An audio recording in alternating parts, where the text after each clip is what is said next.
Bismillahirrahmanirrahim. Assalamualaikum warahmatullahi wabarakatuh. Saya Desi Nawangsari, salah satu dosen di program studi farmasi program sarjana Universitas Harapan Bangsa. Hari ini saya akan menjabarkan sedikit tentang bagian PDD UKT PT untuk bidang pengajaran. Jadi, saya merupakan salah satu dosen dengan kelompok keilmuan farmasetika dan teknologi farmasi.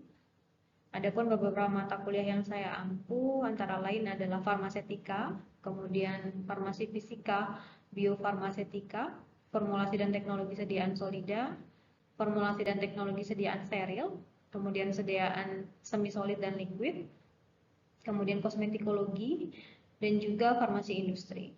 Nah, hari ini saya akan menjabarkan tentang salah satu mata kuliah yang saya koordinatori, yaitu mata kuliah formulasi dan teknologi sediaan solida. Jadi mata kuliah formulasi dan teknologi sediaan solida ini adalah mata kuliah yang dengan bobot SKS adalah 3 SKS, di mana 2 SKS-nya itu teori dan 1 SKS-nya praktikum.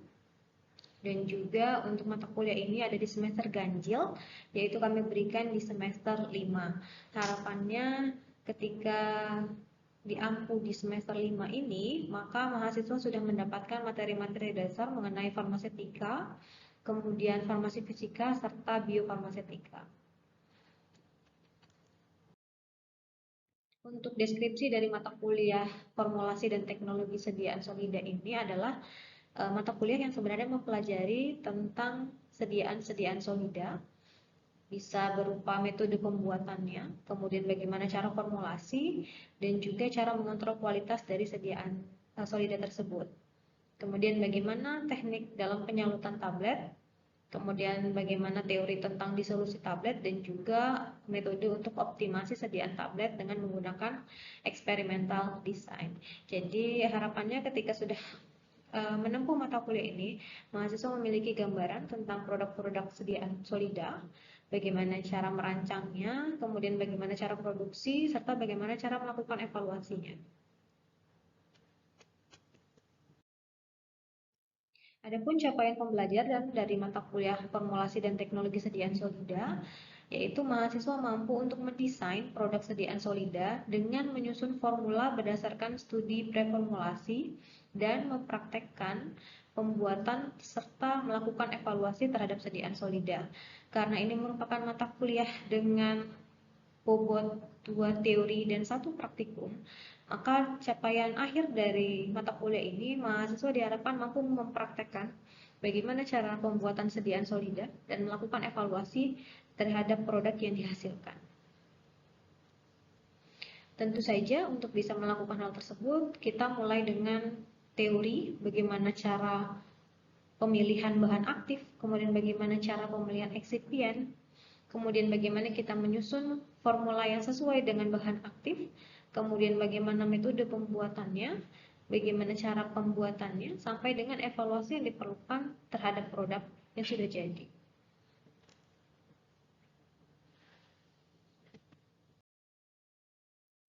Untuk mencapai capaian pembelajaran lulusan tadi, maka ada beberapa topik yang kita berikan, yang diberikan dalam satu semester ya. Ada 12 materi pembelajaran yang setidaknya mahasiswa dapatkan selama satu semester untuk mata kuliah formulasi dan teknologi sediaan solida. Yang pertama adalah bahan aktif dan eksipien farmaseutik. Jadi di mata kuliah di topik pembahasan ini kita akan mempelajari bagaimana sifat fisikokimia bahan aktif, kemudian sifat fisikokimia eksipien, sehingga kita bisa memilihkan mana kriteria eksipien yang cocok dengan bahan aktif tersebut. Kemudian yang kedua ada preformulasi. Jadi di sini kita akan menjelaskan tentang karakterisasi dari masing-masing bahan, entah itu bahan aktif ataupun bahan eksipien. Kemudian absorpsi permukaan padat farmaseutik, kemudian kelarutan bahan aktif obat. Kemudian diajarkan juga tentang uji stabilitas dan kompatibilitas. Ada materi tentang dispersi solida, pencampuran, granulasi, kemudian karakterisasi proses pengempaan, karakterisasi serbuk dan granul, kemudian menjelaskan tentang sediaan tablet, dan juga yang terakhir adalah desain produk sediaan solida. Nah, dari capaian pembelajaran mata kuliah ini, dari materi pembelajaran yang diberikan, diharapkan mampu mencapai capaian pembelajaran lulusan yang sudah disebutkan sebelumnya. Untuk selanjutnya adalah komponen evaluasi dari mata kuliah formulasi dan teknologi sediaan solida. Jadi karena ini merupakan mata kuliah dengan bobot SKS 2 teori dan praktikum, maka di sini untuk persentase nilai teori total adalah 70%, kemudian untuk nilai praktik adalah 30%, di mana masing-masingnya dibagi lagi. Untuk teori ada kuis dengan bobot 15%, tugas 25%, UTS 25%, UAS 25%, dan juga soft skill 10%. Sedangkan untuk praktek ini ada pretest dengan nilai 15%, kemudian skill lab dan diskusi nilainya 25%, kemudian evaluasi skill lab nilainya 35%, dan juga laporan akhir nilainya 25%. Nah, untuk teori sendiri dalam kondisi pandemi ini 2 tahun terakhir kami selalu menggunakan Skalsa. Skalsa merupakan sistem e-learning di Universitas Harapan Bangsa, di mana kami di sana dapat memberikan kuis secara langsung, kemudian pengumpulan tugas juga dapat dilakukan melalui Skalsa. Kemudian untuk evaluasi UAS dan UTS juga langsung bisa kami menggunakan Skalsa, sehingga nanti mahasiswa mengakses menggunakan akun masing-masing melalui Skalsa, dan nanti nilai akhir bisa langsung di grading menggunakan Skalsa. Kemudian untuk praktikum ini sifatnya adalah tatap muka. Jadi kami memperlakukan sistem hybrid dengan pengurangan jumlah mahasiswa yang masuk ke dalam laboratorium selama kondisi pandemi ini. Nah, untuk praktikum sendiri akan dilakukan pretest sebelum mahasiswa memulai skill lab atau memulai praktikum. Harapannya kami membuat mahasiswa ini paham tentang kegiatan yang akan dilakukan sebelum memulai skill lab. Kemudian ada skill lab dan diskusi. Tadi ini adalah kegiatan selama prakteknya.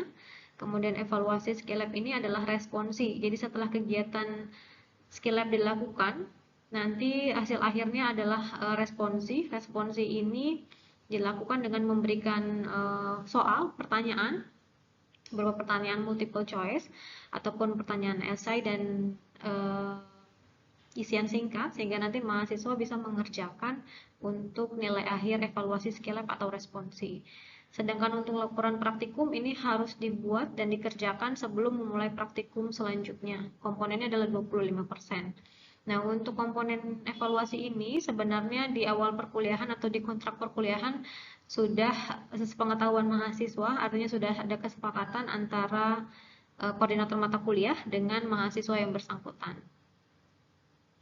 Kemudian dalam hal pengajaran, saya selalu menyiapkan RPS dan juga RPP minimal 2 minggu sebelum, maksimal 2 minggu sebelum pelaksanaan perkuliahan, di mana RPP ini bisa diakses melalui Skalsa yang sudah ditandatangani Kaprodi. Kemudian selama prosesnya, maka ada komponen penilaian yang kami ambil berdasarkan mahasiswa-mahasiswa tersebut.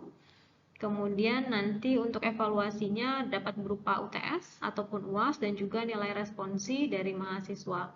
Nah, dalam hal pelaksanaan praktikum selaku koordinator mata kuliah, saya selalu menyiapkan modul praktikum untuk mahasiswa berpraktek.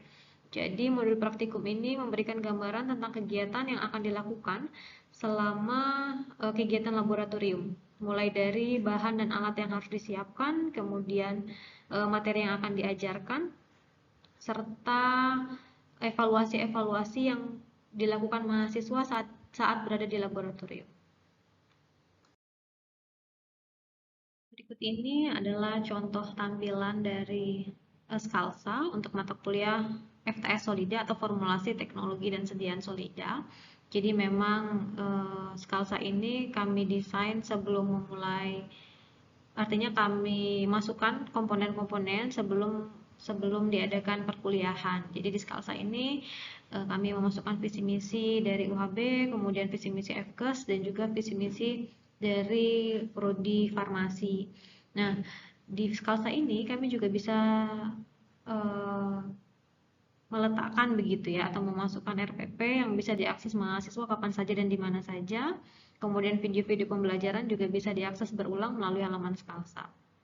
Untuk akun email Skalsa dan password nanti akan saya sampaikan di narasi pengajaran untuk bisa diakses mungkin oleh Bapak Ibu reviewer.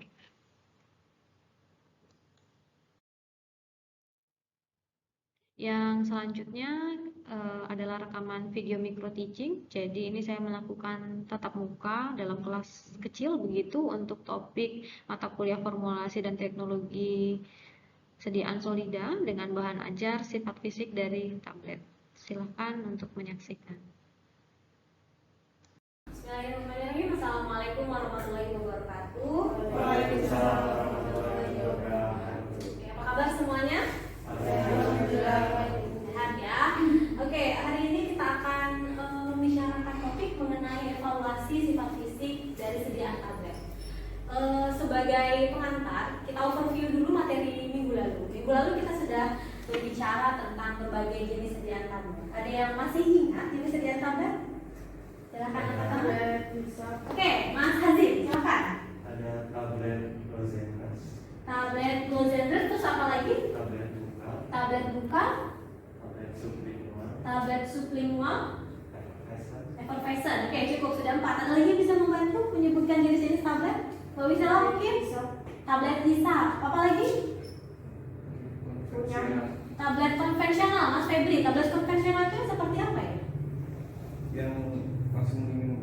Yang langsung diminum. Kalau bedanya dengan tablet hisap tadi Mbak Wisela?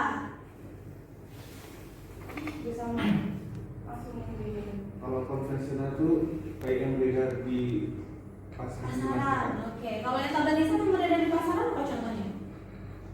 Mungkin Mbak Uswatun, tablet hisap yang beredar di pasaran. Vitamin C ya, atau vitamin dengan berbagai merek itu merupakan salah satu contoh dari tablet hisap begitu ya.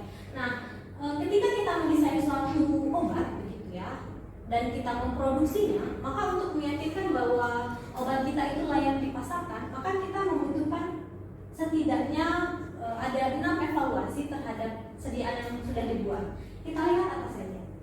Nah, jadi ada pun outline yang akan kita bahas mengenai parameter pengujian untuk sifat fisik tablet. Yang pertama ada uji organoleptik. Dari namanya organoleptik, berarti kita lihat berdasarkan apa? bentuk Visual. Apa saja yang secara visual bisa kita amati? Bau, rasa, warna, bentuk, ya. Oke. Kemudian yang kedua ada keseragaman bobot. Kalau bobot itu kaitannya berarti dengan berapa berat atau berapa bobot tablet itu. Berarti pengukurannya menggunakan apa? Timbangan analitik, ya. Kemudian yang ketiga ada keseragaman ukuran. Kalau ukuran ini berarti kita ukur berapa tebal dan berapa diameter dari tablet itu. Berarti kita menggunakan apa? Jangka sorong, ya. Yang selanjutnya ada kekerasan tablet, kerapuhan tablet, dan juga waktu hancur. Jadi 6 topik ini yang akan kita bahas untuk pertemuan kali ini.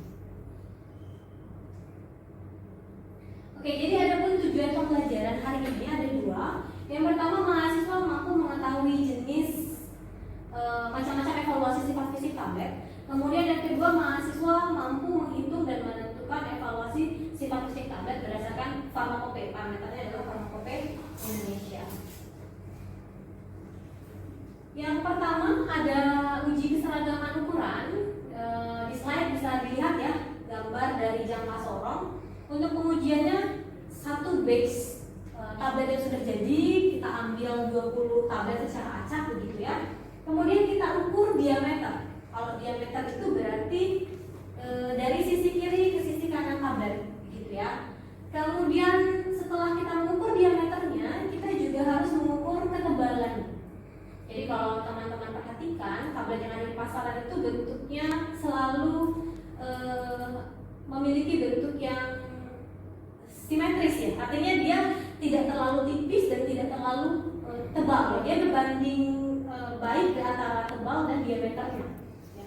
Jadi untuk persyaratan keseragaman ukuran, kecuali dinyatakan lain, maka diameter tablet itu tidak lebih 3 kali dari tebalnya dan tidak kurang 1/3 kali dari tebal tablet. Jadi ada 2 parameter bahwa Diameternya tidak boleh 3 kali tebal dan tidak kurang dari 1/1/3 tebal. Bisa dipahami? Bisa. Oke, kita lanjut dulu ya. Nanti ada contoh soal. Yang kedua adalah keseragaman bobot. Tadi sudah tahu semua kalau bobot itu berarti kita melakukan penimbangan menggunakan timbangan analitik. Ya, jadi kita ambil 20 tablet lagi secara acak begitu ya. Kemudian kita timbang satu persatu. Jadi kita kasih kode tablet 1 bobotnya berapa miligram, tablet kedua sampai dengan tablet ke-20 berapa miligram. Kemudian kita cari nilai ratanya. Ya, kita total kita bagi 20 untuk menentukan nilai ratanya. Setelah kita tahu nilai ratanya, maka kita lihat bobot penyimpangan rata-rata yang diperbolehkan untuk tablet yang sudah diproduksi. Jadi tadi misalnya rata-rata tabletnya ketemunya lebih dari 300 mg. Tadi ada yang bisa menyebutkan contoh tablet vitamin C misalnya. Vitamin C itu kan dosisnya umumnya kalau yang kemasan tablet hisap 500 mg. Otomatis untuk bobot rata-ratanya pasti di atas 300 mg. Nah, untuk tablet yang seperti itu kita gunakan penyimpangan bobot yang A adalah 5% dan yang B adalah 10%. Persyaratannya menurut Farmakopeia Indonesia bahwa tablet yang diperbolehkan menyimpang dari kolom A itu maksimal 2 tablet dan tidak boleh ada satupun tablet yang menyimpang dari rata kolom B. Begitu ya? Punya gambaran? Punya? Oke. Yang selanjutnya adalah pengujian kekerasan.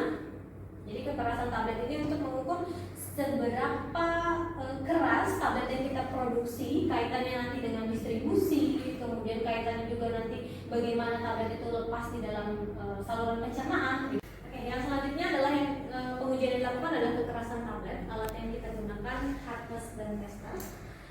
Cara prosedur pengerjaannya, jadi kita posisikan alat pada posisi 0 begitu ya, kemudian kita masukkan satu tablet dengan posisi vertikal berarti, kemudian kita putar perlahan-lahan sehingga tabletnya itu pecah. Nah, untuk persyaratan tablet konvensional atau tablet tadi misalnya paracetamol di pasaran begitu yang tanpa salut adalah 4-10 kg. Bisa dipahami? Bisa ya? Nah, yang selanjutnya uji kerapuan tablet. Alat yang kita gunakan namanya Friability Tester. Jadi 20 tablet kita timbang secara bersamaan, kemudian kita masukkan ke dalam alat Friability, kita nyalakan alatnya, kita setel pada kecepatan putaran 25 rpm atau rpm itu oke? Rotation per menit. Jadi jumlah putaran dalam 1 menit itu ada berapa? 25 ya. Jadi kita setting dengan 25 rpm, kemudian selama 100 kali putaran.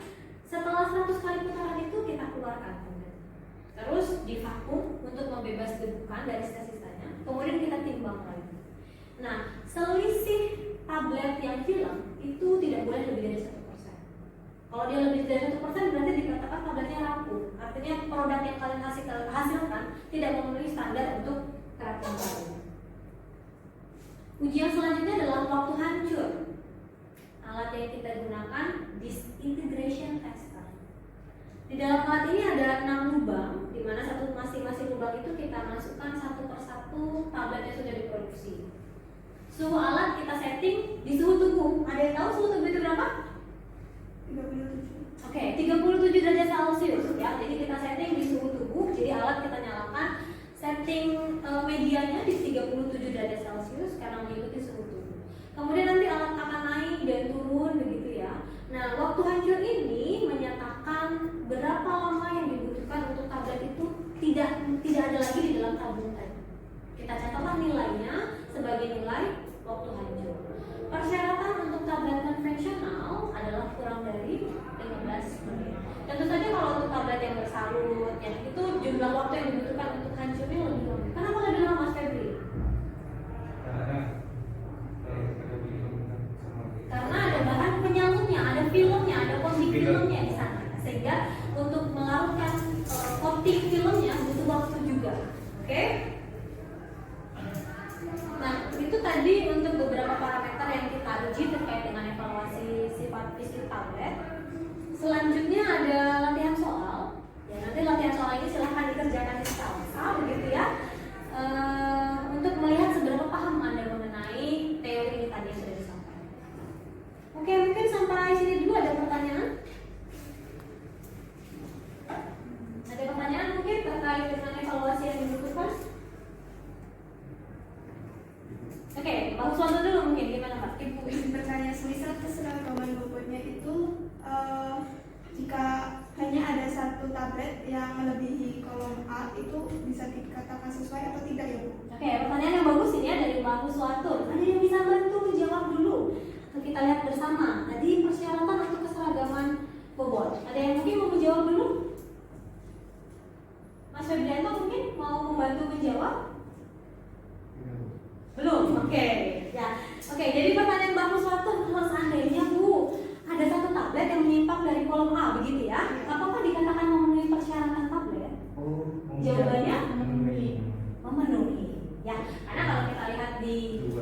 menebak sesuatu, apakah jika satu tablet menyimpang dari bobot kolom A itu tetap memenuhi persyaratan? Jawabannya adalah ya. Karena berdasarkan farmakope, persyaratan untuk kolom A itu maksimal 2 tablet. Jadi kalau satu masih diizinkan. Ada pertanyaan lagi sampai sini? Oke, Mas Hazim, silakan.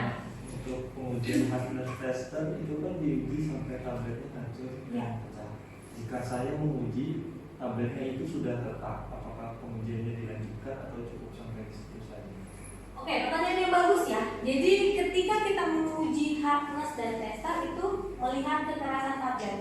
Kalau pas diuji udah retak, berarti ini kan pengujiannya. Jadi yang dibaca skala waktu tabletnya retak. Jadi memang kadang ada tablet yang kalau dia lembab, ketika kita putar si alat hardness dan testernya, itu dia nggak mental, nggak yang sampai pecah gitu ya. Cuma retak saja.